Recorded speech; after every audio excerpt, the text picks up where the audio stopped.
think gonna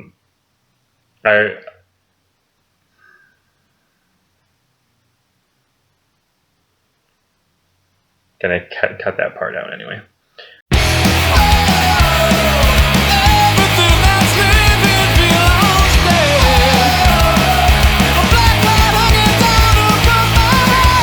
Hey, what's up guys? This is Rick Retreat and you are watching the Pumpkin Patch. So today on the Pumpkin Patch I'm going to be doing a review, which I've been doing for a little while. I've just been kind of busy. It's funny, with this album I listened to for like a week and a half straight, and then I got sucked into the vortex that is BTS. Yeah, it happens. So before I let you know what it is, though, I'm sure you can figure out what it is based on the t-shirt that I'm wearing. But I do have some awesome news in horror punk to review first.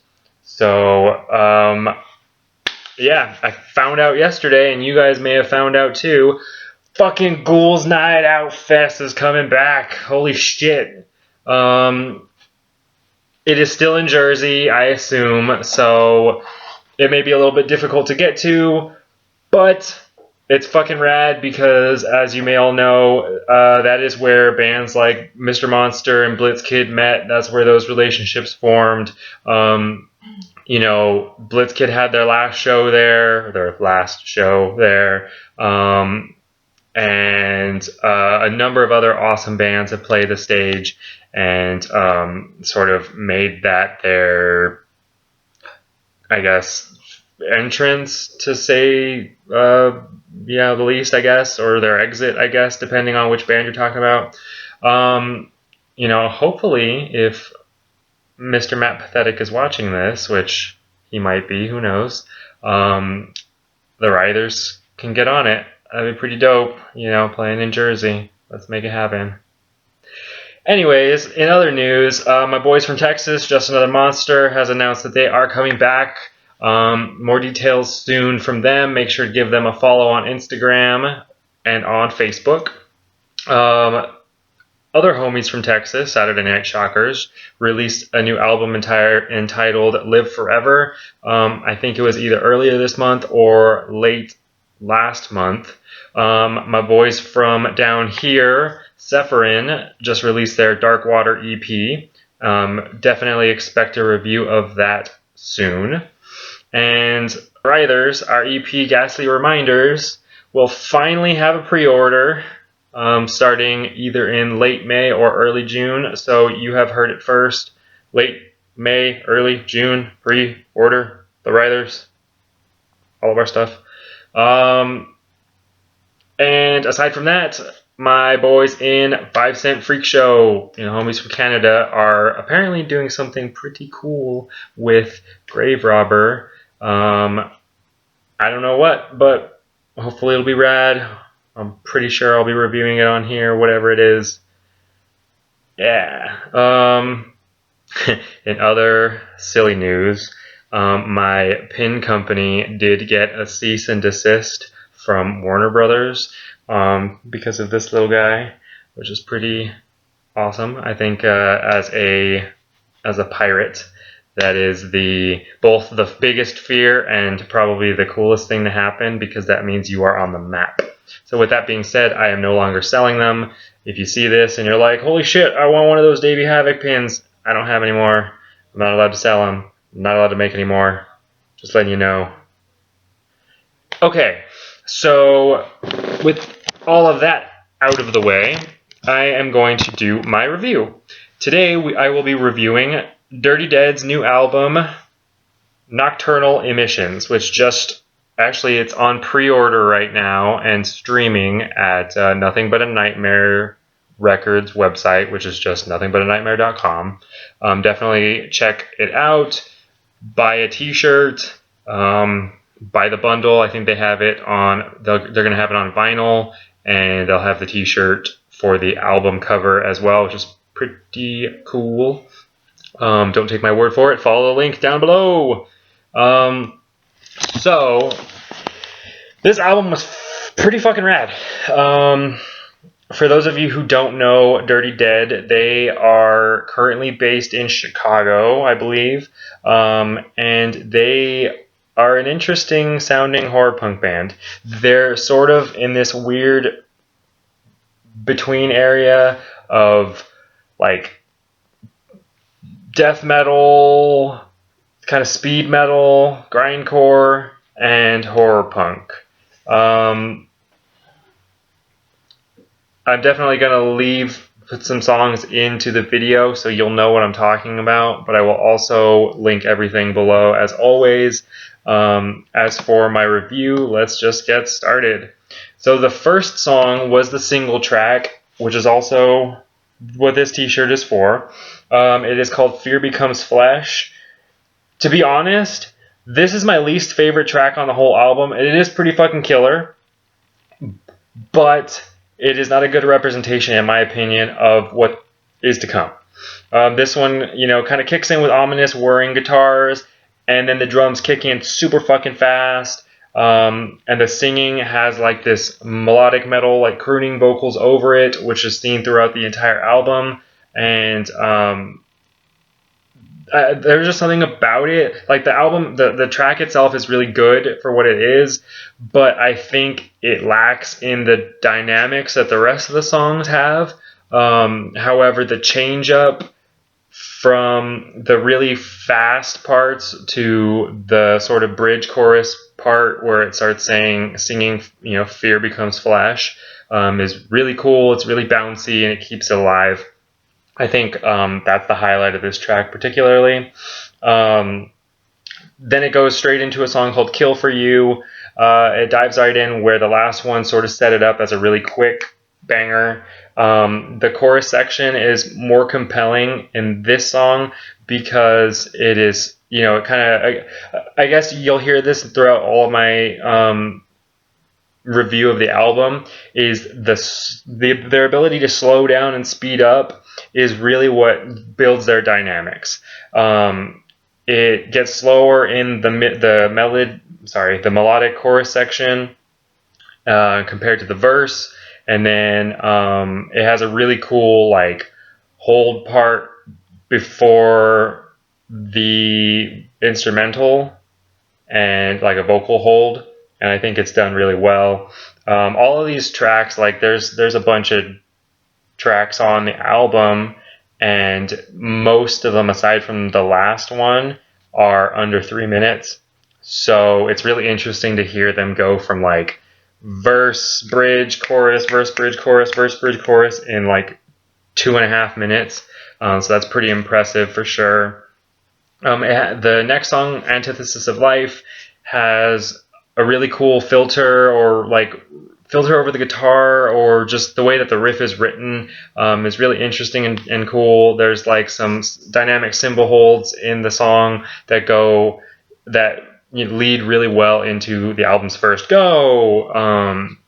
I think that the double layer on vocals adds some extra anxiety to the song, and the outro slows down a little bit different than other slower parts, because most of the slower parts in this album are still pretty mid-tempo, if not still pretty fast. So that kind of builds in that dynamic as well. The next track, El Mano Negra, has really catchy vocal pattern and has some shouts in the chorus as well. This one's almost gives me a Danzig vibe more than the rest of the songs. It sounds like if it was slowed down a little bit more, it could definitely be a Danzig song, at least in my opinion. This one has a really woe-laden bridge section, and it combines a melodic part with a really say it was like 4 measures of melody, and then it has like an aggressive part, and then it goes back into the melody part, so it kind of chops it up a little bit. I think those are the things that they do really well. They like chop it up really well between the melodic sections and the aggressive sections, while also keeping this like crooning vocal over the top the whole time. Next track is called Cradle Grave Robber. This one's the switch into the faster section helps the dynamics on this one versus the other way around, where normally the dynamic is because the fast switches into the slow. This one's the opposite. This one has a cool like lead guitar part in the middle, where it like layers on a second guitar sound. It just sounds different than the other tracks on that. It's not really a solo, but it's definitely a lead. And then it goes back into the mid-tempo section, back into a fast section. So again, it like keeps that dynamic up of like slow, fast, which is pretty cool. This song is absolutely killer. Blood Buffet. It like intros with a werewolf howl, or a wolf howl, presumably a werewolf. The guitars sound pretty dark and brooding.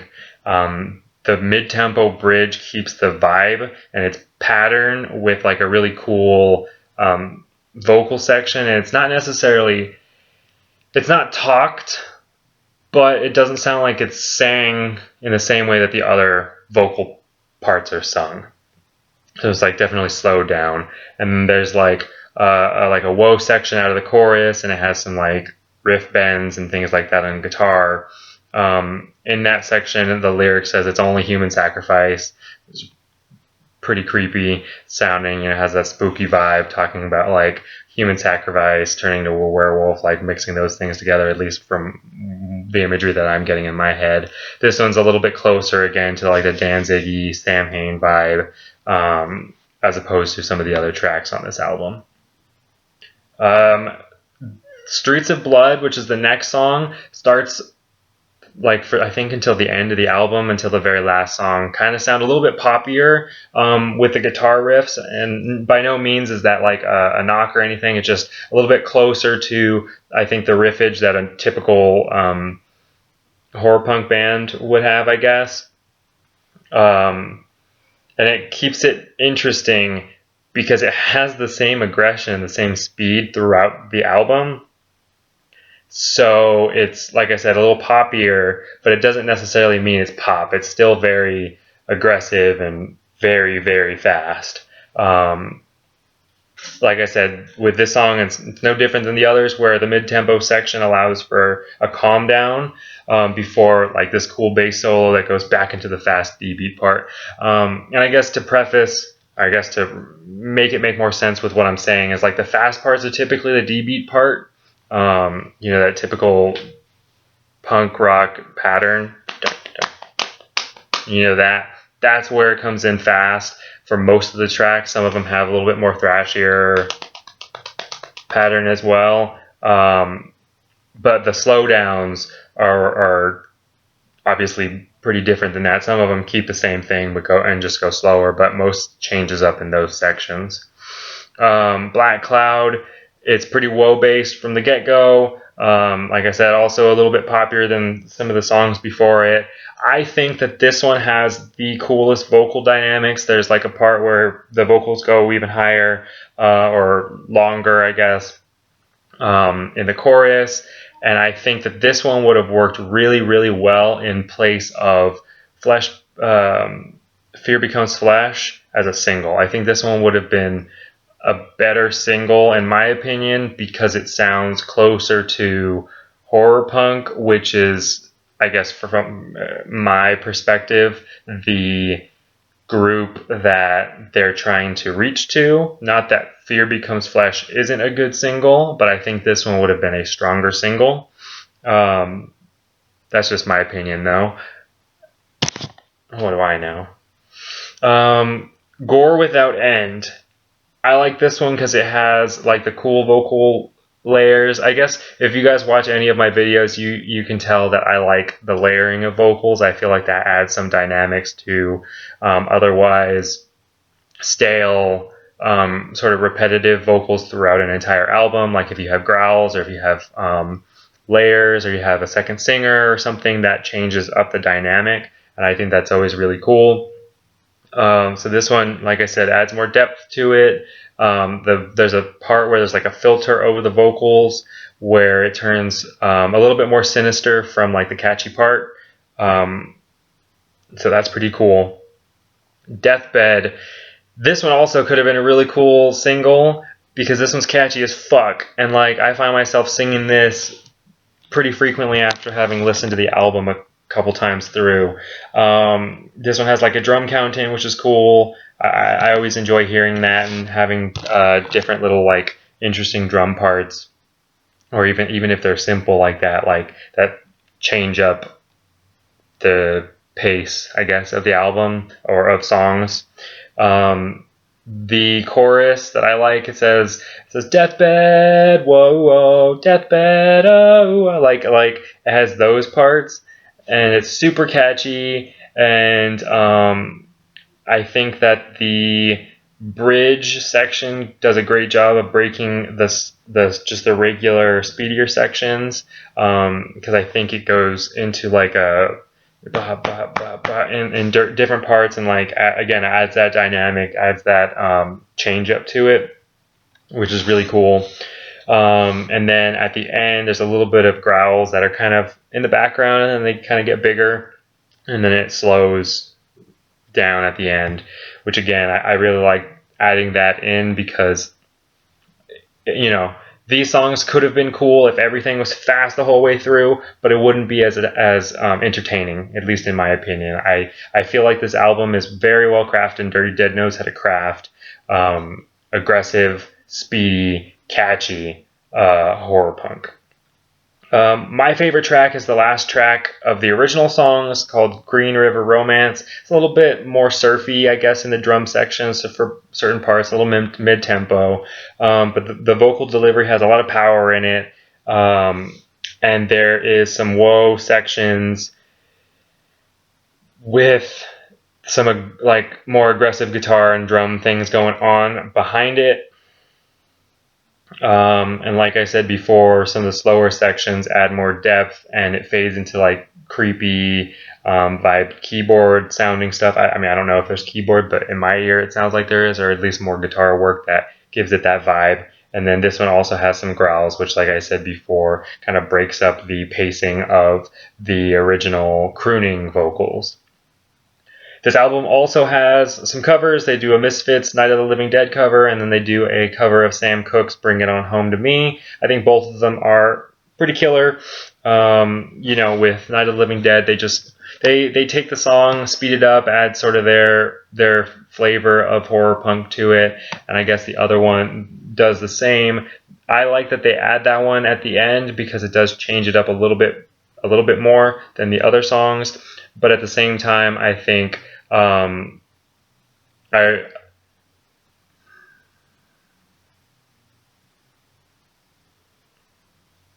gonna cut that part out anyway.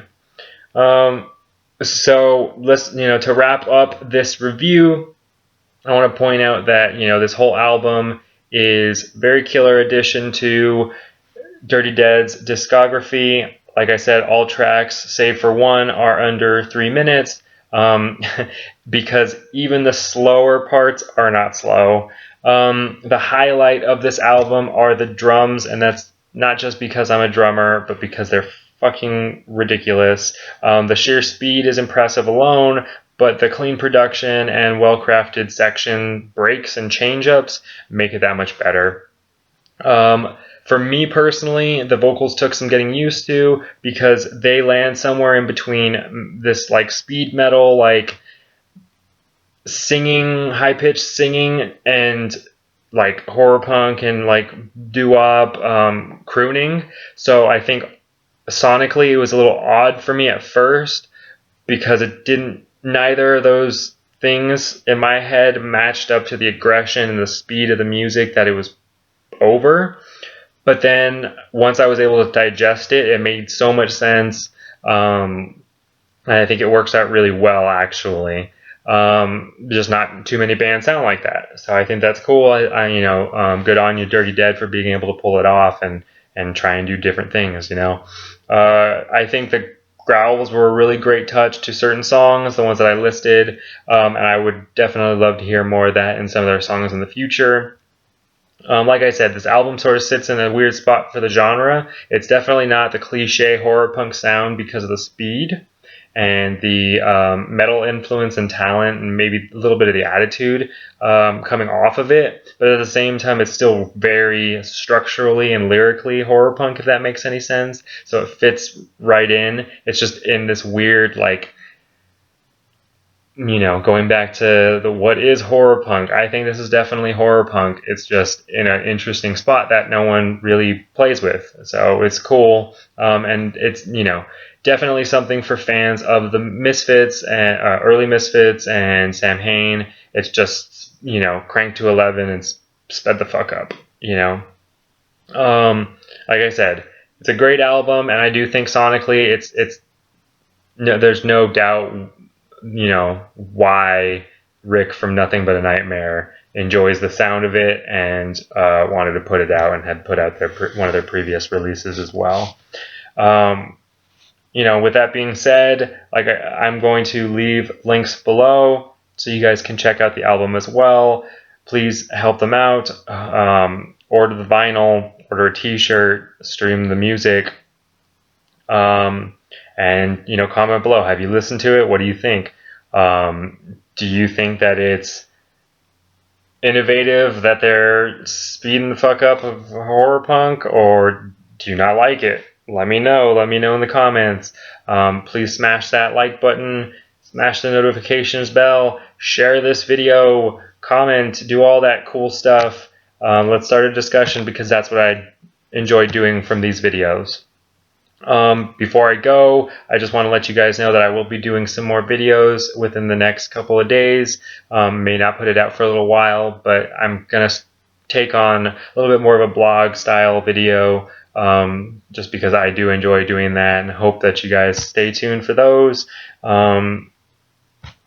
Like always, I hope you guys have a great day, and I have been Rick Retreat, and you've been watching The Pumpkin Patch.